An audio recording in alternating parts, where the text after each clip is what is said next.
1956 വരെ സ്റ്റേറ്റ്സിന് part A, part B, part C, part D എക്സാമിനൊക്കെ ആദ്യമായിട്ട് പ്രിപ്പയർ ചെയ്യുന്ന ഒരു വ്യക്തിയാണെങ്കിൽ ഇത് ആദ്യമായി കേൾക്കുന്ന ഒരു കാര്യമായിരിക്കും. സ്റ്റേറ്റ്സിനെ പാർട്ട് ബേസ് ഒക്കെയാണോ തിരിച്ചിരിക്കുന്നത്?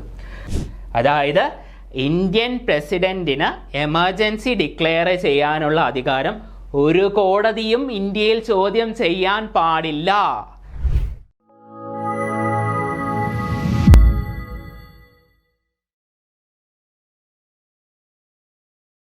നമസ്കാരം. സഹകാരി റേസ് പ്ലസിൻ്റെ പുതിയൊരു സെഷനിലേക്ക് ഏവർക്കും സ്വാഗതം. ഇന്ന് നമ്മൾ ഡിസ്കസ് ചെയ്യാൻ പോകുന്നത് ഇന്ത്യൻ കോൺസ്റ്റിറ്റ്യൂഷനിലെ കോൺസ്റ്റിറ്റ്യൂഷണൽ അമെൻമെൻറ്റ്സ് പാർട്ട് 2 ആണ്. ഫസ്റ്റ് പാർട്ടിൽ കോൺസ്റ്റിറ്റ്യൂഷണൽ അമെൻമെൻറ്റ്സ് എന്താണ്, അതിൻ്റെ ടൈപ്സ്, മെത്തേഡ്സ്, പ്രൊസീജിയർ, ഈ കാര്യങ്ങളെല്ലാം നമ്മൾ ഡിസ്കസ് ചെയ്തു. ഇന്നത്തെ സെഷൻ മുതൽ ഓരോ കോൺസ്റ്റിറ്റ്യൂഷണൽ അമെൻമെൻറ്റ്സ്, ഇനിയിപ്പോൾ ഫസ്റ്റ് കോൺസ്റ്റിറ്റ്യൂഷണൽ അമെൻമെൻറ്റിൽ തുടങ്ങുവാണ്, അങ്ങോട്ടുള്ള എല്ലാ കോൺസ്റ്റിറ്റ്യൂഷണൽ അമെൻമെൻറ്റ്സും നമ്മൾ ഡീറ്റെയിൽ ആയിട്ട് ഡിസ്കസ് ചെയ്യുന്നതായിരിക്കും. അപ്പോൾ എല്ലാ ദിവസവും ക്ലാസ് തുടങ്ങുന്നത് പോലെ തന്നെ നമുക്ക് കുറച്ച് PYQs ഒക്കെ നോക്കിയിട്ട് പോകാം. അപ്പോൾ നമുക്ക് ആദ്യം ഒരു 2 ക്വസ്റ്റ്യൻ നമുക്കൊന്ന് വായിക്കാം. താഴെ തന്നിരിക്കുന്ന പ്രസ്താവനകളിൽ ശരിയായ പ്രസ്താവനകൾ ഏവ? ഇന്ത്യൻ ഭരണഘടന ഒരു ദൃഢ ഭരണഘടനയാണ്. ഇന്ത്യൻ ഭരണഘടന ആദ്യമായി ഭേദഗതി ചെയ്തത് 1951 ഭരണഘടനാ ഭേദഗതി ബിൽ ആദ്യം അവതരിപ്പിക്കേണ്ടത് ലോക്സഭയിലാണ്. ഇന്ത്യൻ ഭരണഘടനയിൽ അവസാനമായി പാസാക്കിയ ഭേദഗതിയിൽ ഒപ്പുവെച്ചത് രാംനാഥ് കോവിന്ദാണ്. അതിൻ്റെ ഓപ്ഷൻസ് ആണ്. ഇനി മൗലികാവകാശങ്ങൾ ഉൾപ്പെടെ ഭരണഘടനയുടെ ഏത് ഭാഗവും ഭേദഗതി ചെയ്യുവാൻ പാർലമെന്റിന് അധികാരമുണ്ടെന്ന് വ്യവസ്ഥ ചെയ്ത ഭേദഗതി. അപ്പോൾ ഇങ്ങനെയുള്ള പല ക്വസ്റ്റ്യൻസ് നമ്മൾ ഈ ഒരു സെഷനിൽ നമ്മൾ ഡിസ്കസ് ചെയ്യുന്നതാണ്. അപ്പോൾ ധാരാളം ക്വസ്റ്റ്യൻസ് വരുന്ന ഒരു സെക്ഷനാണ് ഈ ഒരു ഭാഗം. വളരെ ഇമ്പോർട്ടൻ്റ് ആയിട്ടുള്ളൊരു കാര്യമാണ്. സ്ഥിരമായി എക്സാമിന് ചോദിക്കുന്ന ഒരു സെക്ഷനാണ്. ഒത്തിരി കാര്യം നമുക്ക് ഒന്നാമത്തെ ഭരണഘടനാ ഭേദഗതി മുതൽ 106ാം ഭരണഘടനാ ഭേദഗതി വരെയുള്ള കാര്യങ്ങൾ നമുക്ക് പഠിക്കേണ്ടതായിട്ടുണ്ട്. വളരെ ഇമ്പോർട്ടൻ്റ് ആണ്. നമുക്ക് ക്ലാസ്സിലേക്ക് കിടക്കാം ഇന്നത്തെ. അപ്പോൾ ഒന്നാം ഭരണഘടനാ ഭേദഗതി നമുക്കറിയാം 1950 നമ്മുടെ ഇന്ത്യൻ ഭരണഘടന നിലവിൽ വരുന്നത്.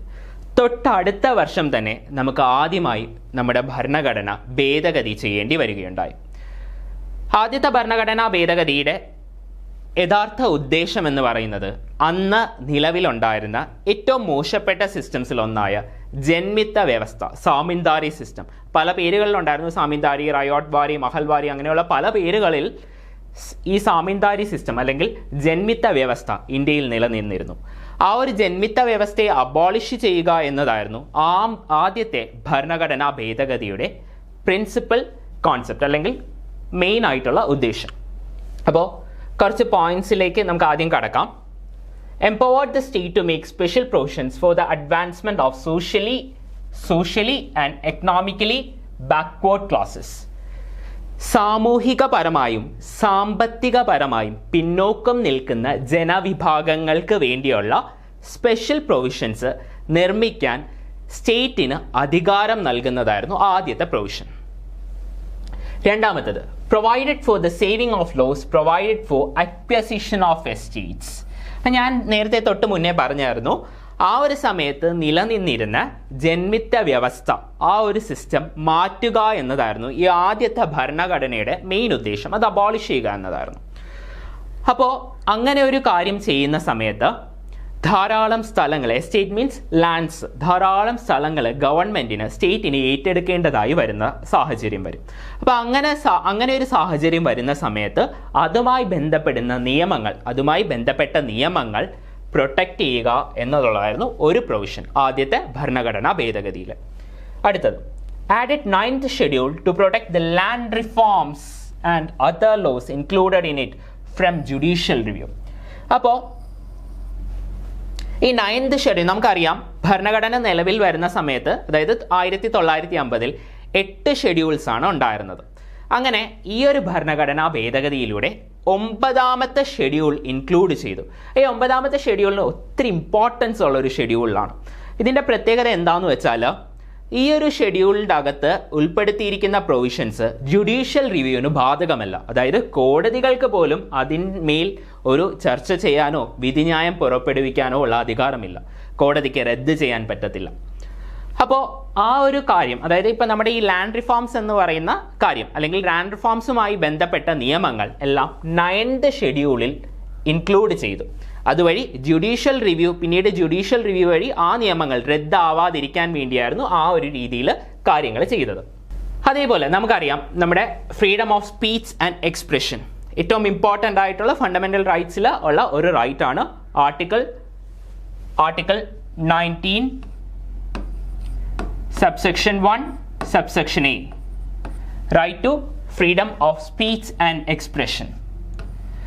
ഈ ഒരു right to freedom of speech and എക്സ്പ്രഷനും 3 കാര്യങ്ങളിൽ എന്തെങ്കിലും പ്രശ്നം വരുവാണ് എങ്കിൽ റെസ്ട്രിക്റ്റ് ചെയ്യാം എന്നുള്ളൊരു പ്രൊവിഷനും ഈ ഭരണഘടനാ ഭേദഗതിയിൽ ഉൾപ്പെടുത്തി.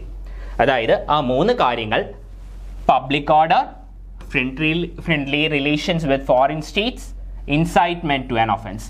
അതായത് നമ്മുടെ പബ്ലിക് ഓർഡറിൽ എന്തെങ്കിലും കുഴപ്പം വരികയോ അല്ല എങ്കിൽ നമ്മുടെ ഫ്രണ്ട്ലി സ്റ്റേറ്റ്സുമായിട്ടുള്ള ഫ്രണ്ട്ലി റിലേഷനിൽ എന്തെങ്കിലും ബുദ്ധിമുട്ട് വരികയോ അല്ലെങ്കിൽ ഒരു ഒഫൻസ്, ഒരു കുറ്റകൃത്യം നടക്കാൻ സാധ്യതയുണ്ടെങ്കിലോ ഏതൊരു വ്യക്തിയുടെയോ അല്ലെങ്കിൽ ഒരു ഓർഗനൈസേഷൻ്റെയോ freedom of speech and expression restrict ചെയ്യാൻ സ്റ്റേറ്റിന് അധികാരമുണ്ട് എന്നുള്ളൊരു പ്രൊവിഷനും 1ാം ഭരണഘടനാ ഭേദഗതിയിൽ ഉണ്ടായിരുന്നു.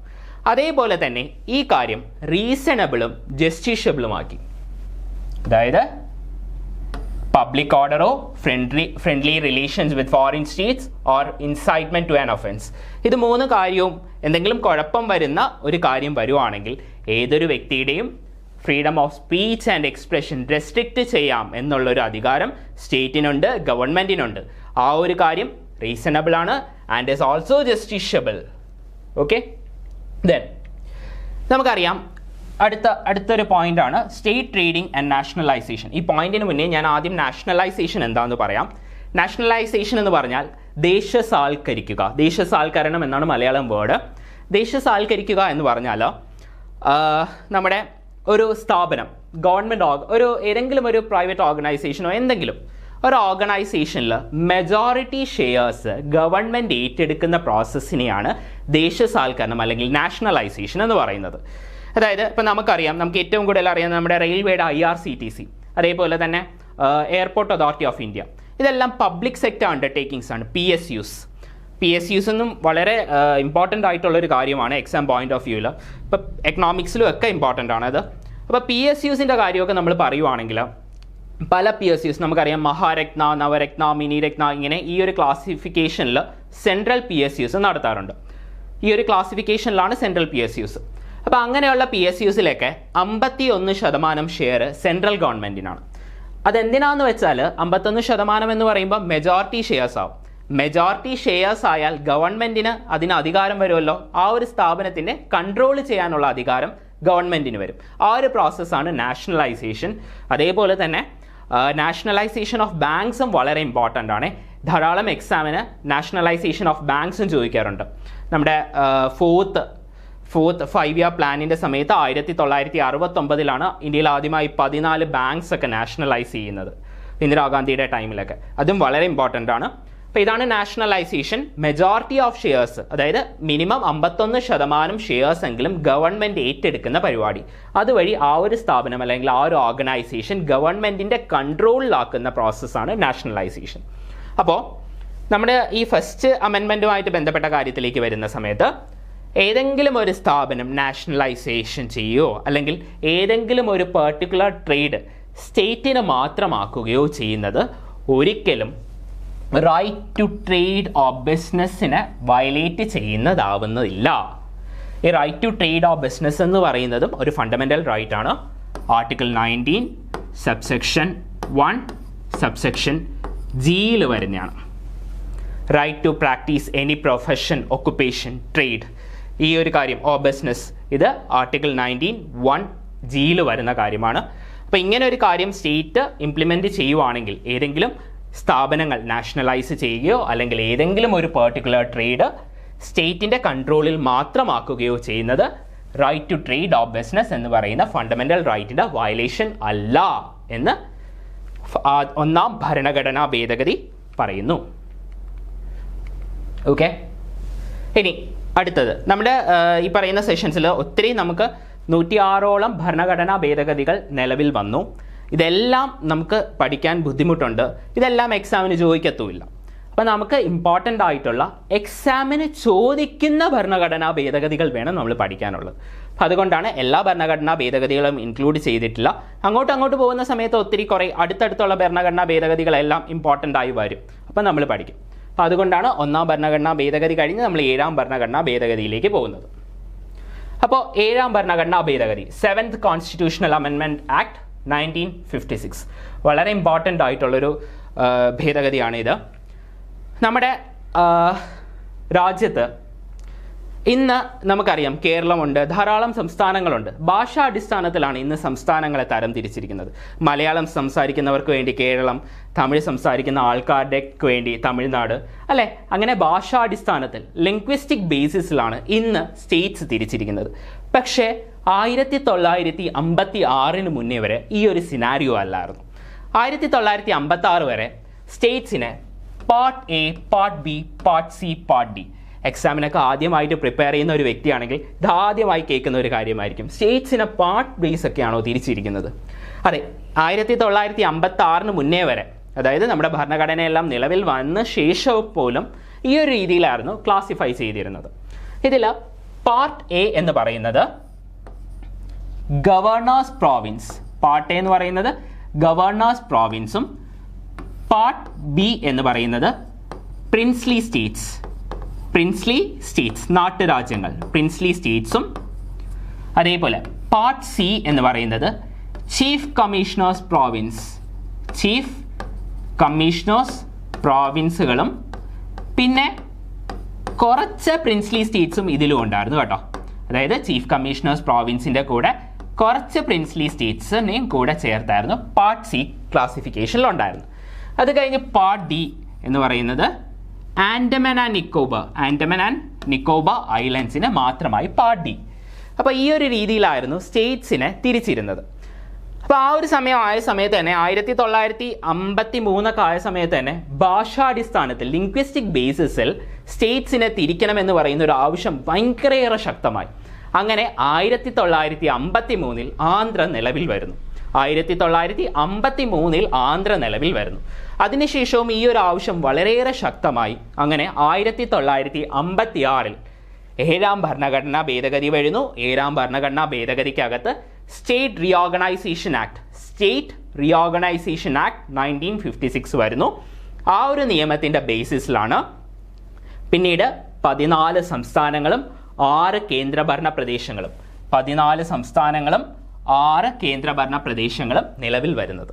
നമ്മുടെ കേരളം ഉൾപ്പെടെയുള്ള സംസ്ഥാനങ്ങളൊക്കെ അങ്ങനെ 1956 നിലവിൽ വരുന്നത് അങ്ങനെയാണ്. നമുക്കറിയുന്നില്ലേ, 1956 നവംബർ 1 കേരളം നിലവിൽ വരുന്നത്. ഈ കേരളം ഉൾപ്പെടെയുള്ള 14 സംസ്ഥാനങ്ങളും 6 യൂണിയൻ ടെറിട്ടറീസും സ്റ്റേറ്റ് റീഓർഗനൈസേഷൻ ആക്ട് 1956 ബേസിസിലാണ് വരുന്നത്. ഈ സ്റ്റേറ്റ് റീഓർഗനൈസേഷൻ ആക്ട് വരുന്നത് ഈ 7ാം ഭരണഘടനാ ഭേദഗതിയിലൂടെയാണ്.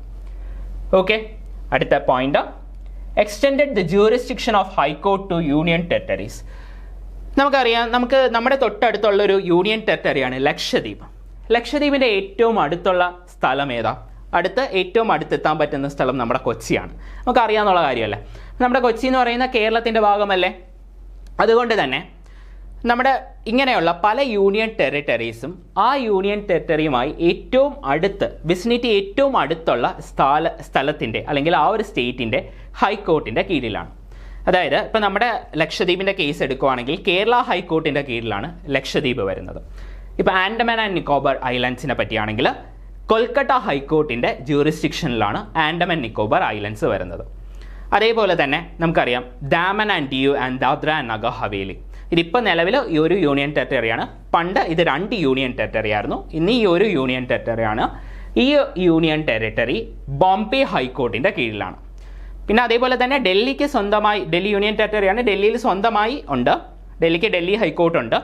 അതേപോലെ തന്നെ ജമ്മു കാശ്മീരിനും ലഡാക്കിനും കൂടെ ചേർന്നും ജമ്മു കാശ്മീർ ആൻഡ് ലഡാക്ക് ഹൈക്കോർട്ട് ഉണ്ട് കേട്ടോ. ആദ്യം പണ്ട് നമുക്കറിയാം സ്റ്റേറ്റ് ആയിരുന്നു ജമ്മു കാശ്മീർ. ആ ഒരു സമയത്തുള്ള ഹൈക്കോർട്ട് തന്നെ ഇന്നും നിലവിലുണ്ട്.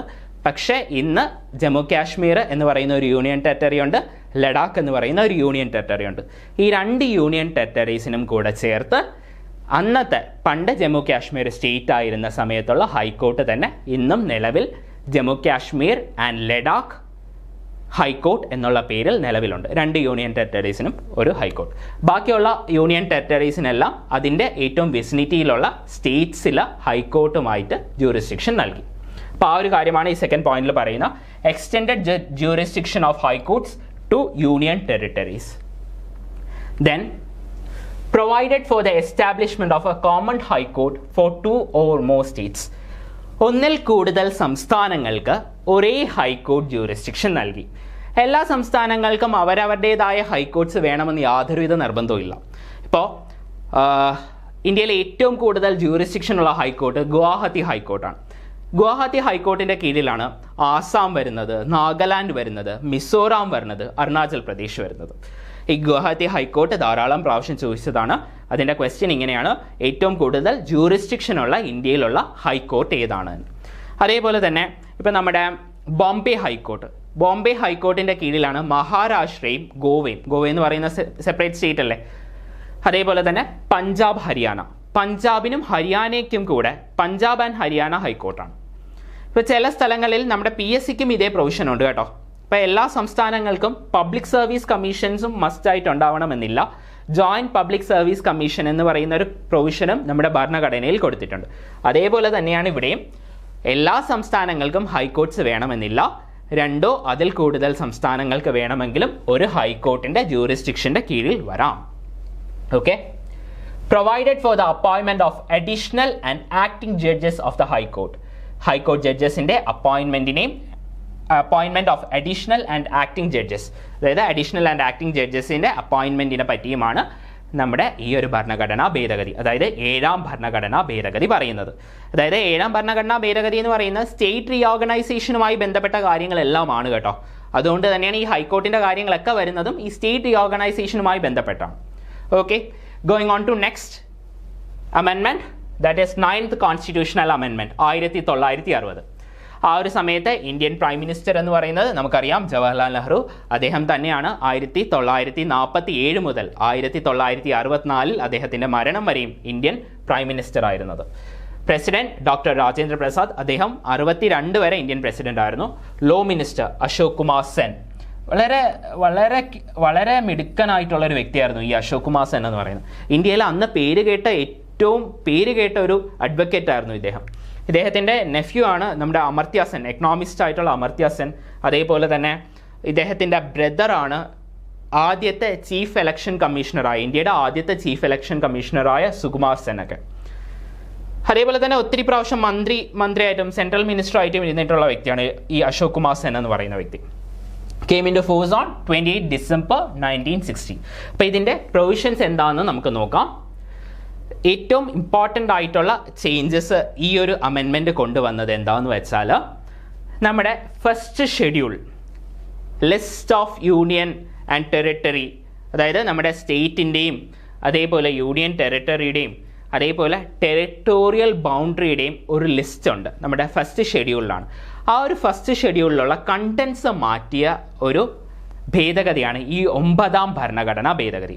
അതിൻ്റെ കാര്യം എന്ന് പറഞ്ഞാൽ, നമ്മുടെ കുറച്ച് സ്റ്റേറ്റ്സ്, അതായത് നമ്മുടെ ബോർഡർ ഷെയർ ചെയ്യുന്ന ചില സ്റ്റേറ്റ്സുകളുണ്ട്. ആസാം, പഞ്ചാബ്, വെസ്റ്റ് ബംഗാൾ, അതേപോലെ തന്നെ അന്ന് യൂണിയൻ ടെറിട്ടറി ആയിരുന്ന ത്രിപുര. ഈ സ്ഥലങ്ങളിലുള്ള ബോർഡർ ഡിസ്പ്യൂട്ട്സ് ഉണ്ടായിരുന്നു, ഇന്ത്യ പാകിസ്ഥാൻ തമ്മിലുള്ള ബോർഡർ ഡിസ്പ്യൂട്ട്സ് ഉണ്ടായിരുന്നു. അപ്പോൾ അത് ചർച്ച ചെയ്ത് പരിഹരിച്ച് 1958-ലും 59-ലും 60-ലുമൊക്കെ തീരുമാനിച്ചതുപോലെ ഇവരുടെ ഇടയിലുള്ള ചർച്ചകളും ആ ഡിസ്പ്യൂട്ട്സ് എല്ലാം പരിഹരിച്ച് ഒന്നാം ഷെഡ്യൂളിൽ മാറ്റം വരുത്തിയ ഭരണഘടനാ ഭേദഗതിയായിരുന്നു 9ാം ഭരണഘടനാ ഭേദഗതി. അപ്പം നമുക്കൊന്ന് വായിക്കാം. Agreements between the governments of India and Pakistan dated 10th September. ഈ ഒരു ഡേയും മന്തൊന്നും നോക്കണമെന്നില്ല, അറ്റ്ലീസ്റ്റ് ഈ വർഷം നോക്കിയാൽ മതി. 1958, 58-ലും 59-ലും 60-ലും.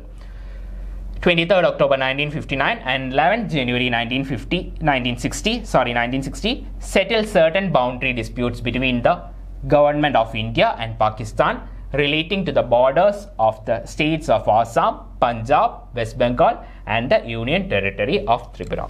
അപ്പോൾ ഈ ഒരു കാര്യമാണ് നമ്മുടെ 9ാം ഭരണഘടനാ ഭേദഗതിയിൽ വരുന്ന കാര്യങ്ങൾ.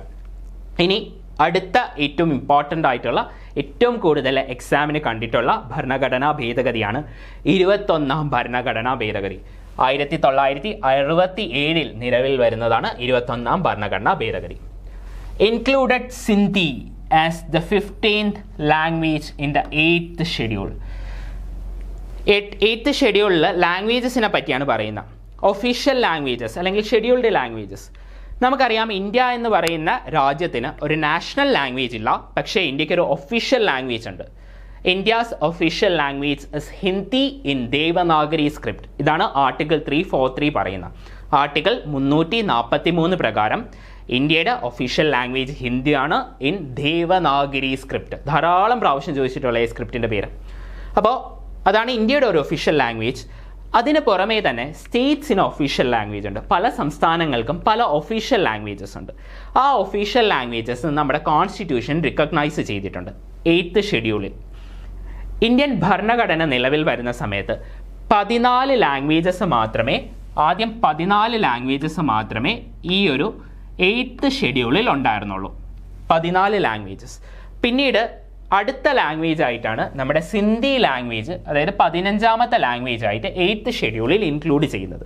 ഈ സിന്ധി എന്ന് പറയുന്നത് പാകിസ്ഥാനിലെ സിന്ധ് പ്രോവിൻസ് ഉണ്ട്. ആ പാകിസ്ഥാനിലെ സിന്ധ് പ്രോവിൻസിലെ ഒഫീഷ്യൽ ലാംഗ്വേജ് ആണ് സിന്ധി ലാംഗ്വേജ് എന്ന് പറയുന്നത്.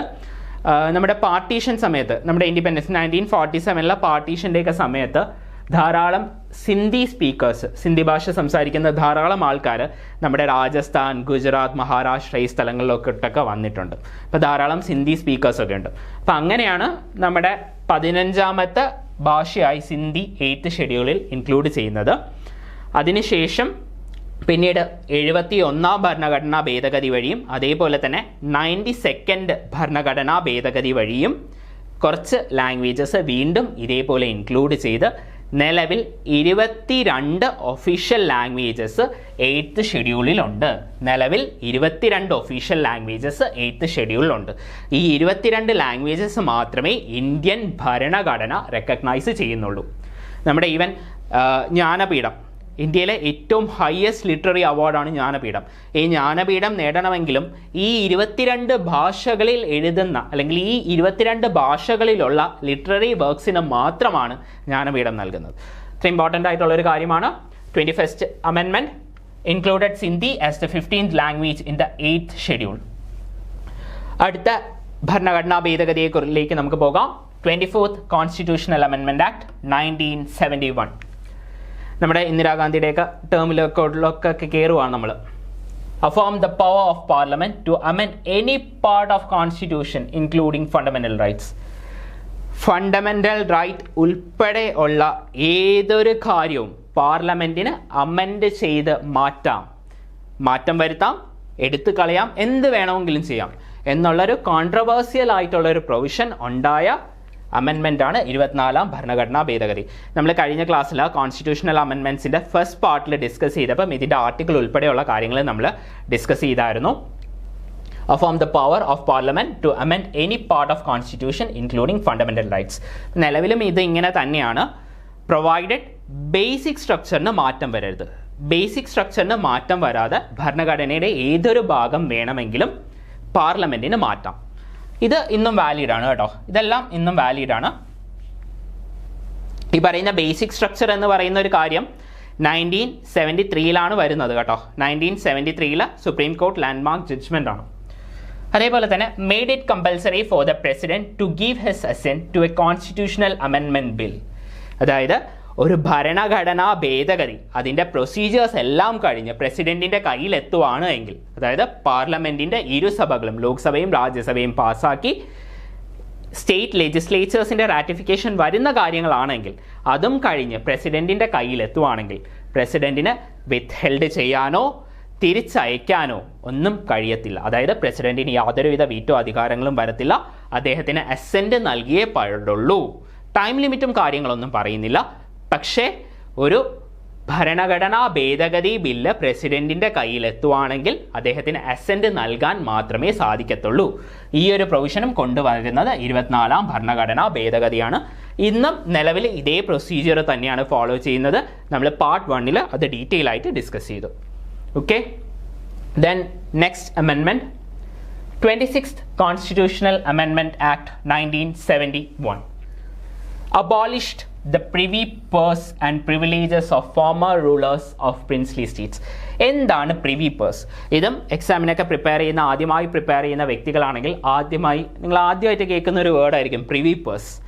ഇതെന്താണെന്ന് വെച്ചാൽ നമുക്ക് അറിയാം, നമ്മുടെ രാജ്യം ഇൻഡിപെൻഡൻസ് ഒക്കെ ആയ സമയത്ത് ഏകദേശം 550ഓളം നാട്ടുരാജ്യങ്ങൾ പ്രിൻസ്ലി സ്റ്റേറ്റ്സ് ഇന്ത്യയിലുണ്ടായിരുന്നു. ഈ നാട്ടുരാജ്യങ്ങളെല്ലാം പിന്നീട് ഇന്ത്യൻ യൂണിയനിലേക്ക് ചേർക്കപ്പെടുകയാണ് ഉണ്ടായത്. നമ്മുടെ സർദാർ വല്ലഭായ് പട്ടേലും VP മേനോൻ ഇങ്ങനെയുള്ള മഹാന്മാരായിട്ടുള്ള വ്യക്തികളായിരുന്നു അതിന് നേതൃത്വം നൽകിയത്. അതുകൊണ്ടാണ് നമ്മുടെ Sardar Vallabhbhai Patel iron man of India എന്നറിയപ്പെടുന്നത്. അപ്പോൾ ഇവർ ഈ ഒരു എഗ്രിമെൻറ്റിൽ, അതായത് ഈ ഒരു എഗ്രിമെൻ്റ് എന്ന് പറഞ്ഞാൽ ഇന്ത്യൻ യൂണിയനും അതേപോലെ അന്നുണ്ടായിരുന്ന നാട്ടുരാജാക്കന്മാർ, പ്രിൻസ്ലി സ്റ്റേറ്റ്സിലെ നാട്ടുരാജാക്കന്മാരും ചേർന്ന് ഉണ്ടാക്കിയ ഒരു എഗ്രിമെൻറ്റിൻ്റെ പുറത്ത് ആണ് ഈ നാട്ടുരാജ്യങ്ങൾ ഇന്ത്യൻ യൂണിയനിലേക്ക് ലയിക്കുന്നത്.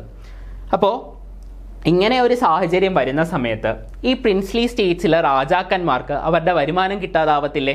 കാരണം ഈ രാജ്യത്തെ വരുമാനം മൊത്തം ഈ രാജാക്കന്മാർക്കല്ലേ. അപ്പോൾ രാജാക്കന്മാർക്ക് വരുമാനം ഇല്ലാണ്ടായി. അപ്പം അങ്ങനെ ഒരു കാര്യം വരുന്ന സമയത്ത് ഈ രാജാക്കന്മാർ ആരെങ്കിലും അവരുടെ രാജ്യം വിട്ടുകൊടുക്കുമോ? ഇല്ല.